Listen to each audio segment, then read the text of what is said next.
త్రిత్వం అనే పదము స్పష్టంగా లేకపోయినప్పటికీ కూడా దేవుడు తండ్రి, ఆయన పేరు యెహోవా, కుమారుడు యేసుక్రీస్తు మరియు పరిశుద్ధాత్ముడు అనే ముగ్గురు వ్యక్తులుగా ఒకే దైవత్వంలో ఉన్నారని క్రైస్తవ బైబిల్ బోధిస్తాం.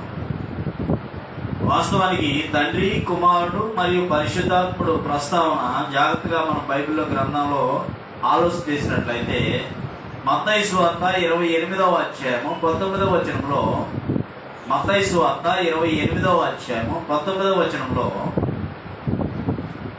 కాబట్టి మీరు వెళ్ళి సమస్త జనులను శిష్యులుగా చేయండి, తండ్రి యొక్కయు బాప్తిస్మం ఎలాగేమన్నాడు, తండ్రి యొక్కయు కుమారుని యొక్కయు పరిశుద్ధాత్మ యొక్కయు నామములోనికి వారికి బాప్తిస్మిచ్చుచు అన్నాడు. తండ్రి యొక్కయు కుమారుని యొక్కయు పరిశుద్ధాత్మ యొక్క నామములోనికి వారికి బాప్తిస్మిచ్చుచు అన్నాడు. ఇక ద్వితీయోపదేశకాండం 6వ అధ్యాయం 4వ వచనంలో, ఓ ఇశ్రాయేలు, మన దేవుడైన యెహోవా ఒక్కడే అని తెలియజేస్తుంది. మత్తయి సువార్త 3వ అధ్యాయము 16-17 వచనాల్లో ప్రభువైన యేసుక్రీస్తు వారు బాప్తిస్మం పొందుతున్నప్పుడు మనం గమనించినట్లయితే 3వ అధ్యాయం 16-17 వచనాల్లో, యేసు బాప్తిస్మం పొందిన వెంటనే నీళ్లలో నుండి ఒడ్డుకు వచ్చెను, ఇదిగో ఆకాశం తెరవబడను, దేవుని ఆత్మ పావురం వలె దిగి తన మీదికి వచ్చుట చూచెను, మరియు ఇదిగో ఈయనే నా ప్రియ కుమారుడు, ఈయన యందు నేను ఆనందించుతున్నానని ఒక శబ్దము ఆకాశం నుండి వచ్చాను.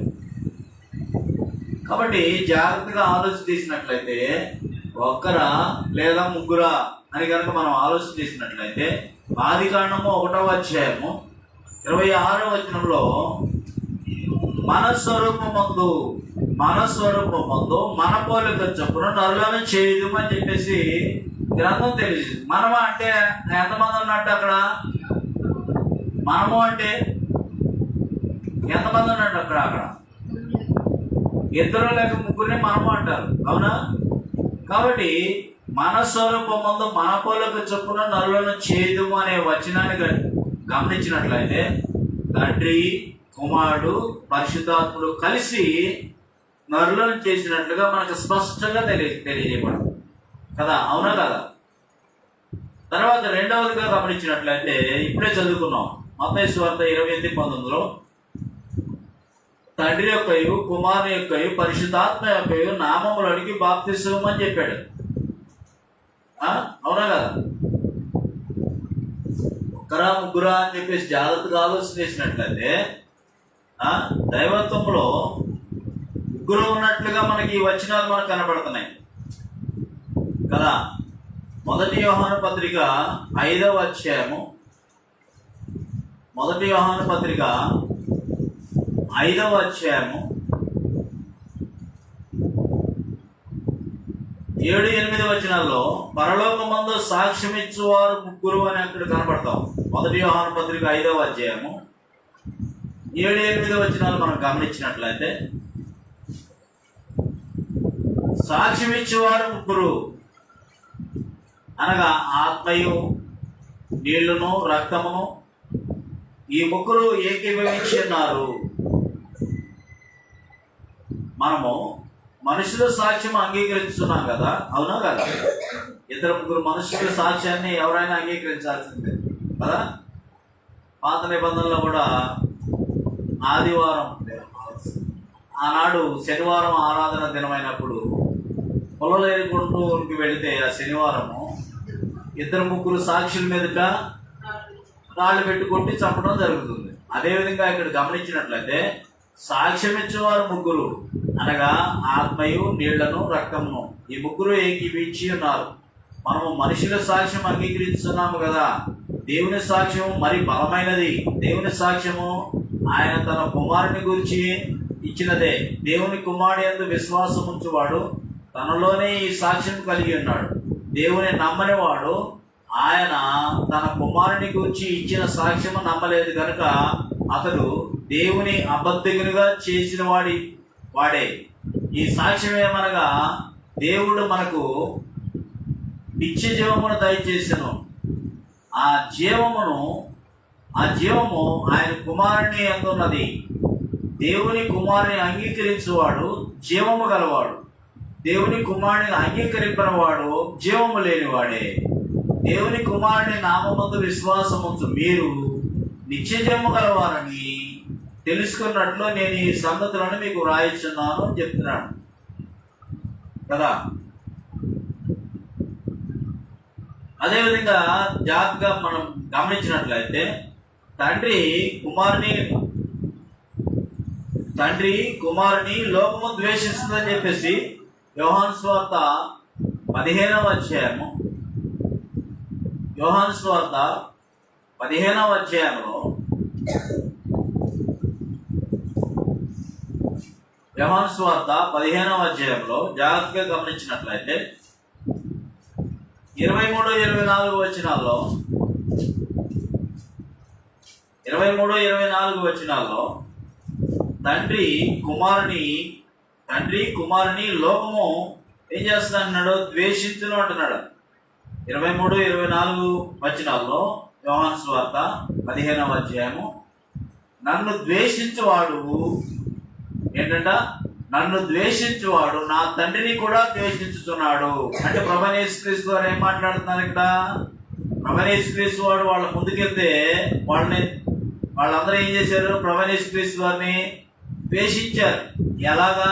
నువ్వు దేవుని కుమారుడు కాదు, నువ్వెట్లా దేవుని కుమారుడు అవుతావు? వాళ్ళు అంగీకరింపలేదన్నమాట. ద్వేషించారు. ద్వేషించడం అంటే నీకు నాకు పడదు, నేను నిన్ను యాక్సెప్ట్ చేయను అన్నట్లుగా అనమాట కదా.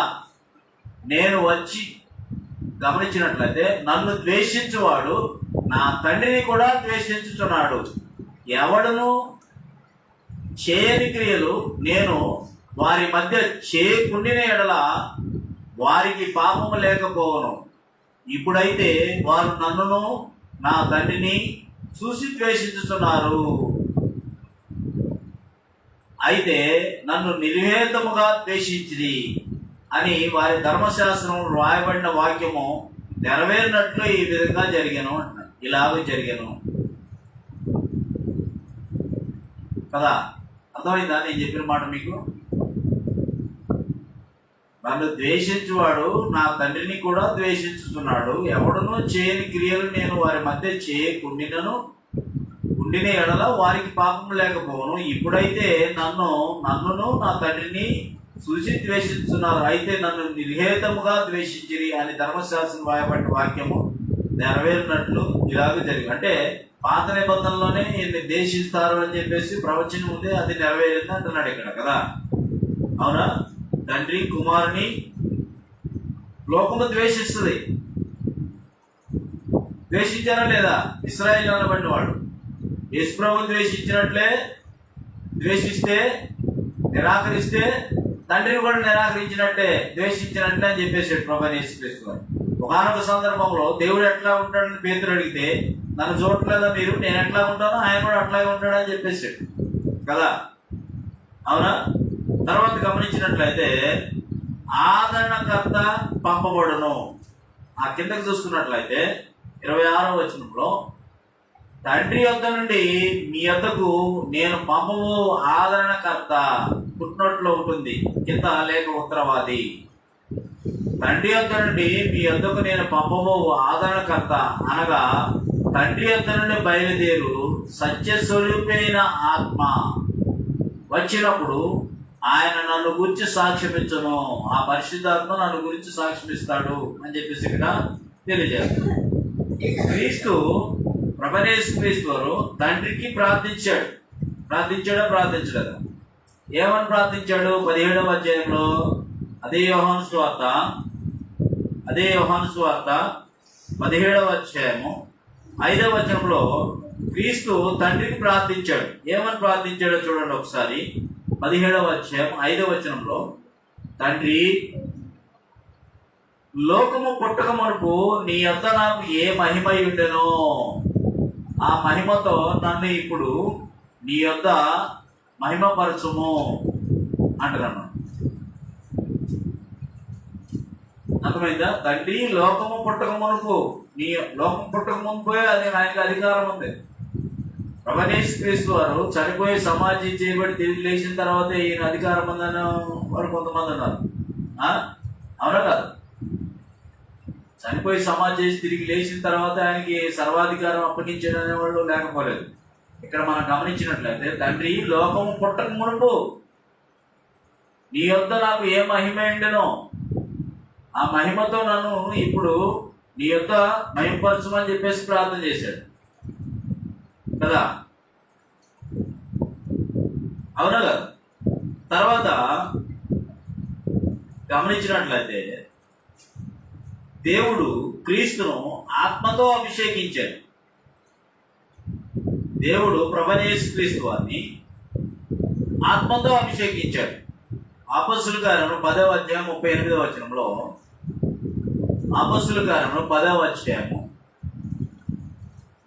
38వ వచనంలో గమనించినట్లయితే, అపొస్తలుల కార్యములు 10వ అధ్యాయము 38వ వచనంలో, అదేదనగా దేవుడు నజరేయుడైన యేసును పరిశుద్ధాత్మతోను శక్తితోనూ అభిషేకించెనను అనున్నది. దేవుడు ఆయనకు తోడై ఉండెను కనుక ఆయన మేలు చేస్తూ అపవాద్యత పీడింపబడిన వారిని అందరినీ కూడా స్వస్థపరుస్తూ సంచరించుతుండెను అని చెప్పేసి గ్రంథం తేలిగా మనకు తెలియజేస్తుంది. తర్వాత గమనించినట్లయితే, సైమోను క్రీస్తును మరియు దేవుని మహిమపరిచాడు. అదే అపొస్తలుల కార్యములు 7వ అధ్యాయం 55వ వచనంలో, అపొస్తలుల కార్యములు 7వ అధ్యాయము 55వ వచనంలో గమనించినట్లయితే, అక్కడ అయితే అతను పరిశుద్ధాత్మతో నిండుకున్న వాడై, ఇందాకేం చూసాం, యేసుక్రీస్తు వారు ఏం చేశాడు? యేసుక్రీస్తు వారి మీద అని అభిషేకించారని చెప్పేసి చూసాం 10:38లో చూసారా? ఏదనగా దేవుడు నజరేయుడైన యేసును పరిశుద్ధాత్మతోనూ శక్తితోనూ అభిషేకించనన్నది. దేవుడు ఆయనకు తోడై ఉండేది కనుక ఆయన మేలు చేయొచ్చు, అపవాద్యత పీడింపబడిన వారందరినీ కూడా స్వస్థపరచు సంచరించు చూడని అక్కడ చూసాము. ఇక్కడికి వచ్చేసరికి అపొస్తలుల కార్యం 7వ అధ్యాయం 55వ వచనం, అయితే అతడు పరిశుద్ధాత్మతో నిండుకున్న వాడై ఆకాశం వైపు తేరి చూచి దేవుని మహిమను యేసు దేవుని కుడిపార్శ్వమందు నిలిచి ఉండటం చూచి ఆకాశం తెరుబడి మనిషి కుమారుడు దేవుని కుడిపార్శ్వమందు నిలిచి ఉండటం చూస్తున్నానని చెప్పడం జరిగింది కదా. కాబట్టి దీన్ని బట్టి మనకి జాగ్రత్తగా ఆలోచన చేసినట్లయితే, ఒకరా లేదా ముగ్గురా అని చెప్పేసి ఆలోచన చేసినట్లయితే, ఏకమై ఉన్నట్లుగా మనం ప్రతి వచనం కూడా మనకి సూచిస్తూ ఉంది కదా. ఏకమై ఉన్నట్లుగా ప్రతి ఒక్క వచనం మనకి చూపిస్తూ ఉంది. మన స్వరూపముందు మన పలుకు చొప్పున నరులను చేయమని చూసాము. బాప్తిస్మ విషయంలో తండ్రి కుమార పరిశుద్ధాత్మ నామను బాప్తిస్మం చూసాము. పరలోకమందు సాక్ష్యం ఇచ్చేవారు ముగ్గురే చూసాము. తండ్రి కుమారుని కూడా లోకము ద్వేషించదని చూసాము. ఆదరణకర్త పంపబడనని క్రీస్తు తండ్రికి ప్రార్థన చేశాడు. దేవుడు క్రీస్తును ఆత్మతో అభిషేకించాడు. సైమోను క్రీస్తును మరియు దేవుని మహిమపరిచాడు. దేవుడు ఒక్కడే, మధ్యవర్తి ఒక్కడే. దేవుడు ఒక్కడే, మధ్యవర్తి ఒక్కడే. మొదటి తిమోతి రాసిన పత్రిక 2వ అధ్యాయం 5వ వచనంలో కూడా మనం చూడడం. మొదటి తిమోతి రాసిన పత్రిక 2వ అధ్యాయము 5వ వచనంలో, దేవుడు ఒక్కడే, దేవునికి నరులకును మధ్యవర్తి ఒక్కడే, ఆయన యేసు క్రీస్తును నరుడు అని తెలియజేస్తుంది. అదే మొదటి పేతురు రాసిన పత్రిక 1వ అధ్యాయం 2వ వచనంలో, మొదటి పేతురు రాసిన పత్రిక 1వ అధ్యాయము 2వ వచనాన్ని జాగ్రత్తగా గమనించినట్లయితే,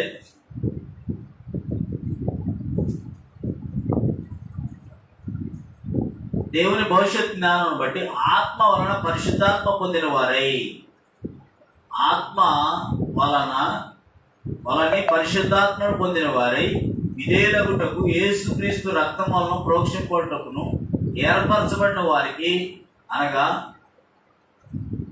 పొంతు, గలతీయ, కప్పదొకియ, ఆసియా, బితునియా అను దేశముల యందు చెదరని వారిలో చేరిన యాత్రికులు శుభమని చెప్పి వ్రాయింది మీకు కృపయ సమాధానము విస్తరిల్లును గాక అని చెప్పేసి మనం అక్కడ చూస్తాం కదా. దేవుడు ఆత్మ మరియు యేసుక్రీస్తు, యేసు బాప్తిసం, దేవుడు ఆత్మ అని మనకు అర్థమైంది. మరియు యేసుక్రీస్తు యేసు బాప్తిసం పొందినప్పుడు యేసులోనికి కూడా పరిశుద్ధాత్మ వచ్చినట్లుగా మనం చూస్తాం. దేవుడు మాట్లాడాడు, పరిశుద్ధాత్ముడు వచ్చాడు.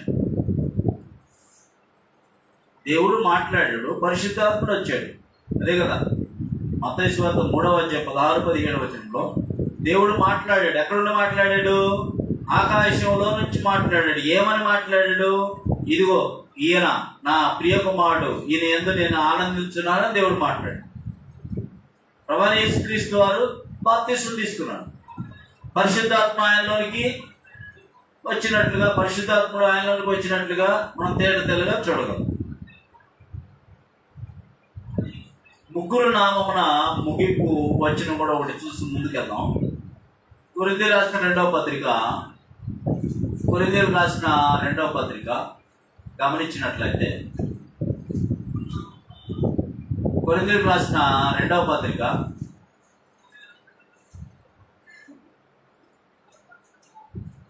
13వ అధ్యాయం 14వ వచనంలో, 13వ అధ్యాయము 14వ వచనం జాగ్రత్త గమనించినట్లయితే,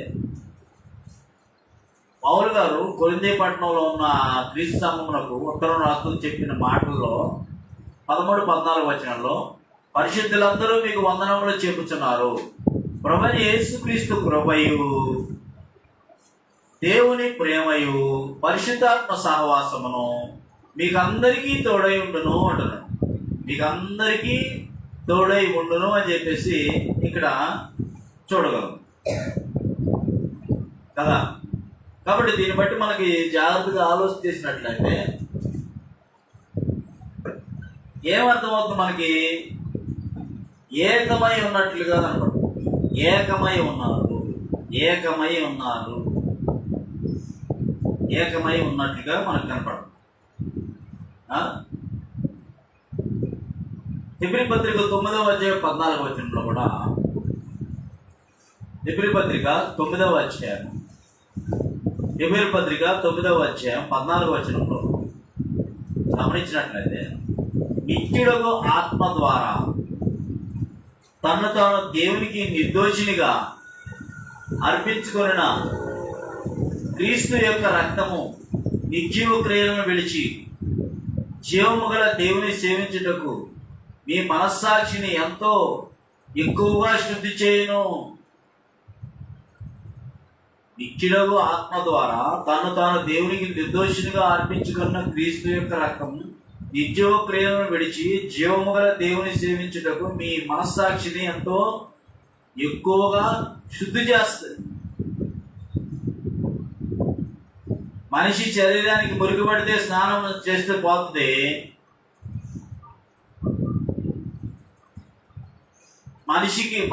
మనసుకి ఆత్మకి కల్మషం పడితే ఎలా పోతుంది?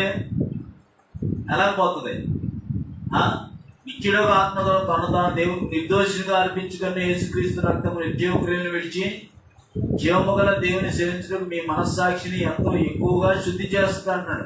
మనస్సాక్షి శుద్ధి చేయడం. ఇంకొక మాట కూడా మనం తేటతెల్లగా ఆలోచన చేసినట్లయితే, మొదటి యోహాను పత్రిక 3వ అధ్యాయము 18 నుంచి గమనించినట్లయితే, చిన్నపిల్లలారా, మాటతోనూ నాలుగుతోనూ కాక క్రియతోనూ సత్యముతోనూ ప్రేమితము, ఇందువలన మనం సత్య సంబంధం అని ఎరుగుతాము. దేవుడు మన హృదయం కంటే అధికుడైనా కాదా? మన హృదయంలో ఏముందో కూడా చెప్పగలడా లేదా? అధికుడై సమస్తముని ఎరిగి ఉన్నాడు కనుక మన హృదయము ఏ విషయములలో మన యందు దోషారోపణ చేయను ఆయా విషయములలో ఆయన ఎదుట మన హృదయములను సమ్మతపరుచుకుందాము. ప్రియులారా, మన హృదయము మన యందు దోషారోపణ చేయని ఎడల చెక్ చేసుకోవాలి. మన హృదయం మన మీద ఏమైనా దోషారోపణ చేస్తుందా? చేయని ఎడల దేవుని ఎదుట ధైర్యము గల వారు మగుదము. మరియు మనం ఆయన ఆజ్ఞను గైకొనచ్చు ఆయన దృష్టికి ఇష్టమైనవి చేస్తున్నాము కనుక మనం ఏమి అడిగినను ఆయన వలన మనకు దొరుకును. ఆయన ఆజ్ఞ ఏదనగా ఆయన కుమారుని యేసుక్రీస్తు నామమున నమ్ముకొని ఆయన మనకు ఆజ్ఞ ఇచ్చిన ప్రకారము ఒకరికొకడు ప్రేమింపనన్నదే. ఆయన ఆజ్ఞను గైకొని వాడు ఆయన యందు నిలిచిండును, ఆయన వాని యందు నిలిచిండును. ఏంటంట? ఆయన ఆజ్ఞను ఎవరెవరైతే గైకొంటారో గైకొని వాడు ఆయన యందు నిలిచుంటాడు, ఆయన వాని యందు నిలిచుంటాడు. గుండును ఆయన మనందరి యందు నిలిచి ఉన్నాడని ఆయన మనకు అనుగ్రహించిన ఆత్మ మూలముగా తెలుసుకొస్తున్నాము అని చెప్పి తేట తెల్లగా మన గ్రంథం తెలియజేస్తుంది కదా. స్థితిలో ఏకత్వం, దైవం లేదా నిత్యత్వమునకు మానవ నిరీక్షణ కూడా తెలియజేస్తుంది. ఉద్దేశంలో ఏకత్వం, దేవునికి ఉద్దేశంలో కూడా ఏకత్వం. దేవునితో సమాధాన పరచుటకు 2 కొరింథీ 5:18 2 కొరింథీ రాసిన పత్రిక 5వ అధ్యాయము 18వ వచనంలో గమనించినట్లయితే 2 కొరింథీ రాసిన పత్రిక 5వ అధ్యాయం 18వ వచనంలో ఉద్దేశంలో ఏకత్వం. తండ్రి ఉద్దేశము, క్రీస్తు ఉద్దేశం, పరిశుద్ధాత్మ ఉద్దేశం మొత్తం కూడా ఏకత్వం. దేవునితో సమాధాన పరచుటకు. చూసారా? 5:18 5వ అధ్యాయం 18వ వచనంలో సమస్తమును దేవుని వలనమైనవి, ఆయన మనలను క్రీస్తు ద్వారా తనతో సమాధాన పరుచుకొని ఆ సమాధాన పరచు పరిచర్యను మాకు అనుగ్రహించను. అదేమనగా దేవుడు వారి అపరాధములను వారి మీద మోపక క్రీస్తునందు లోకమును తనతో సమాధాన పరుచుకొనుచు ఆ సమాధాన వాక్యమును మాకు అప్పగించెను.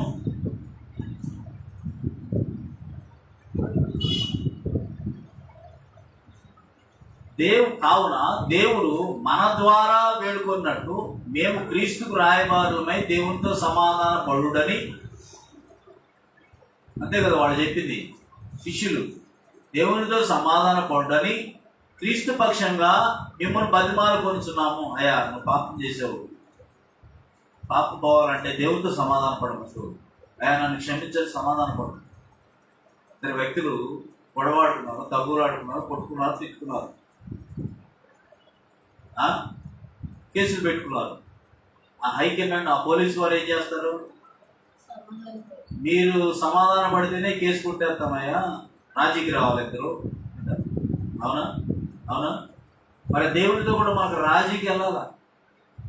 అయ్యా, నాది క్షమించు, నన్ను తప్పు, నాదే తప్పు, నన్ను క్షమించండి, సమాధానం. కావున దేవుడు మా ద్వారా వేడుకున్నట్టు మేము క్రీస్తుకు రాయబారుమై దేవుని సమాధాన పడుటని క్రీస్తు పక్షంగా మిమ్మల్ని బతిమాల కొంచెం. ఈ లోకంలో నీ స్నేహితుడు నేను క్షమించకపోవచ్చు, నిన్ను నమ్మకపోవచ్చు, కానీ దేవుడు ఖచ్చితంగా నిన్ను నమ్ముతాడు.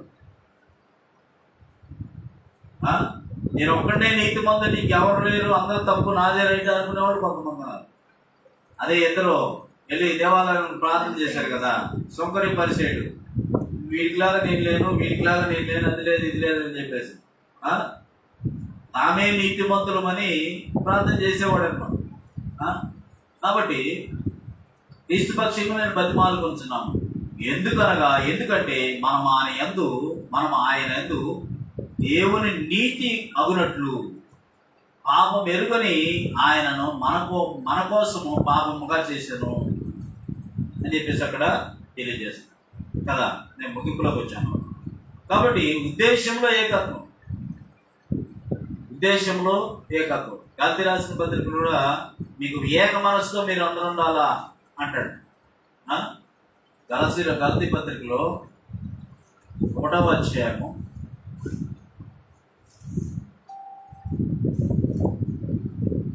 6 క్షమించండి, మొదటి కొరింథీ అనుకుంటాను, మొదటి కొరింథీ 1:10లో, సహోదరులారా మీరందరూ ఏకభావంతో మాట్లాడవాలని, మీలో కక్షలు లేక ఏక మనసుతోనూ ఏకతాత్పర్యముతోనూ మీరు సన్నద్ధులై ఉండవలెనని మా ప్రభువైన యేసుక్రీస్తు పేరట మిమ్మల్ని వేడుకొనుచున్నాను. నా సహోదరులారా మీరు కలహములు కలవని మిమ్మల్ని గురించి క్లోయింటి వారి వలన నాకు తెలియవచ్చును. నీలో ఒకడు నేను పౌలు వాడును, నేను అపోల్లో వాడును, మరియు ఒకడు కేఫా వాడును, ఇంకొకడు నేను క్రీస్తు వాడిని చెప్పుకొచ్చున్నాను అని నా తాత్పర్యం. క్రీస్తు ఏమైనా విభజింపబడ్డా? పౌలు మీ కొరకు సిలువ వేయబడినా, పౌలు నామం మీరు బాప్తిసం పొందారా అని చెప్పేసి అక్కడ అందరూ కూడా ఒక ఏకభావంతో రావాలని చెప్పేసి చెప్తున్నట్టుగా మనం చూస్తున్నాం. పనిలో ఏకత్వం, ఆత్మచే క్రీస్తు ద్వారా మనం తండ్రి యొద్దకు ప్రవేశము లభించిందని చెప్పేసి ఎఫెసీ పత్రిక 2వ అధ్యాయంలో పనిలో ఏకత్వం, ఆత్మచే క్రీస్తు ద్వారా మన తండ్రి యొద్దకు ప్రవేశం లభించిందని చెప్పేసి ఎఫెసీ పత్రిక 2వ అధ్యాయం 16-17 వచనాల్లో కూడా, ఎఫెసీ పత్రిక 2వ అధ్యాయము 16-17 వచనాలు గమనించినట్లయితే, తన సిలువ వలన ద్వేషమును సంహరించి దాని ద్వారా వీరిద్దరిని ఏక శరీరంగా చేసి దేవునితో సమాధానపరచవాలని ఇలాగూ చేశాను. కనుక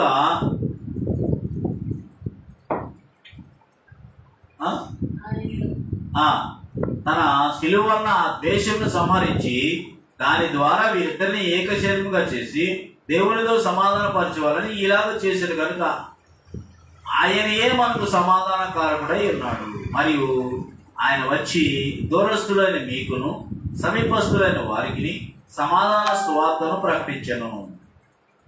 ఆయన ద్వారానే మనం ఉభయము ఒక్క ఆత్మయందు తండ్రి సన్నిధికి చేరగలిగి ఉన్నాము. కాబట్టి వీరికి మీదట పరజనులను పరదేశులైన పరిశుద్ధులతో ఏకపట్టస్తులను దేవుని ఇంటి వారై ఉన్నారని, క్రీస్తు యేసే ముఖ్యమైన మూలరాయి అని ఉండగా అపోస్తులు ప్రవక్తలు వేసిన పునాదుల మీద కట్టబడి ఉన్నారు.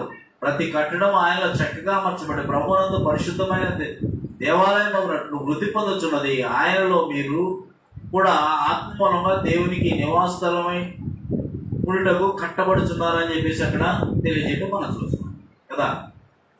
తర్వాత బయలుపరచట్లో ఏకత్వం, సమానత్వం కలిగి తెలియజేసి బయలుపరచడంలో కూడా ఏకత్వము సమన్వయము కలిగి తెలియజేసి యోహాను సువార్తలో 16వ అధ్యాయంలో, యోహాను సువార్త 16వ అధ్యాయము గమనించినట్లయితే, యోహాను సువార్త 16వ అధ్యాయం 13-15 వచనాల్లో అక్కడ, అయితే ఆయన అనగా సత్యస్వరూపి అయిన ఆత్మ వచ్చినప్పుడు మిమ్మల్ని సర్వసత్యంలోనికి నడిపించను. ఆయన తనంతట తామేమీ బోధింపక వేటిని వినునో వాటిని బోధించి సంభవింపబో సంగతులను మీకు తెలియజేయను. ఆయన నా వాటిలోనివి తీసుకొని మీకు తెలియజేయను. కనుక నన్ను మహిమపరచును.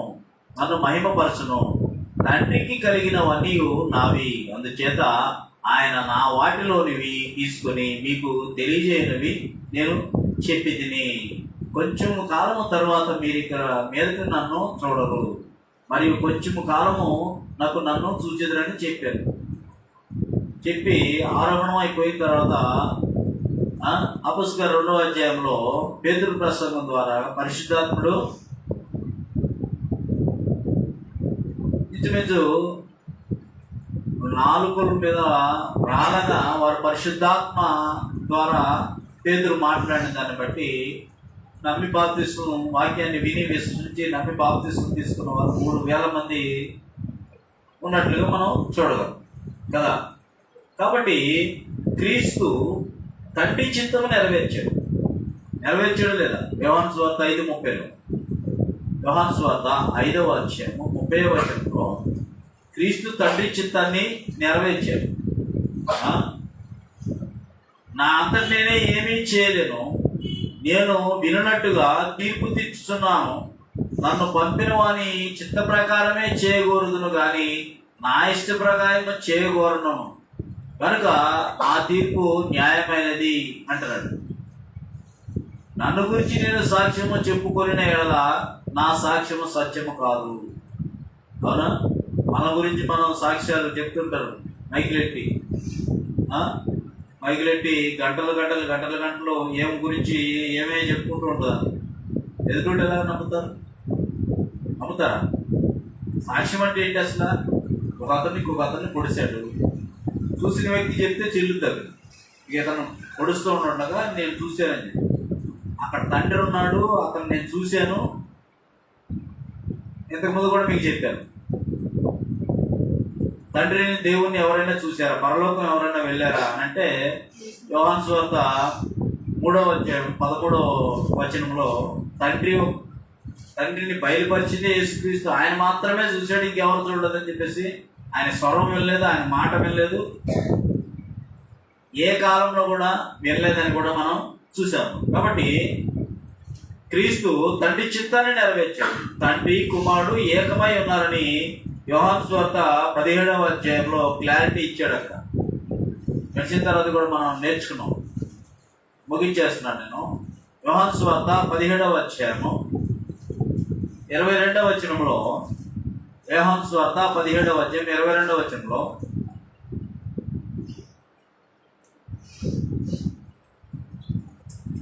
మనము ఏకమై ఉన్నలాగున, మీకు ఇంకా అర్థం కావాలంటే 16వ వచనం నుంచి రండి.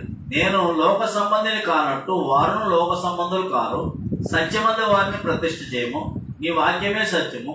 నీవు నన్ను లోకమునకు పంపిన ప్రకారం నేనును వారిని లోకమునకు పంపితిని. వారు సత్యమందు ప్రతిష్ఠ చేయబడినట్లు వారి కొరకు నన్ను ప్రతిష్ఠ చేసుకొనిచున్నాను. మరియు నీవు నన్ను పంపిదివని నమ్మునట్లు. అందరు నమ్మారా? ఇశ్రాయేలీలు నమ్మారా? యూదులు నమ్మారా? క్షమించండి, యూదులు నమ్మారా? దాంతో పాటు పుట్టిన నీవు మరియా యోసేపు పుట్టినవాడు కదా అని చెప్పి నువ్వెలా దేవుడు కుమారుడు అన్నారు. ఇక్కడ గమనించినట్లయితే నీవు నన్ను పంపిదివను లోకమును అన్నట్లు తండ్రి నా యందు నీవును నీవు యందు నేనును ఉన్నలాగున వారును మన యందు ఏకమై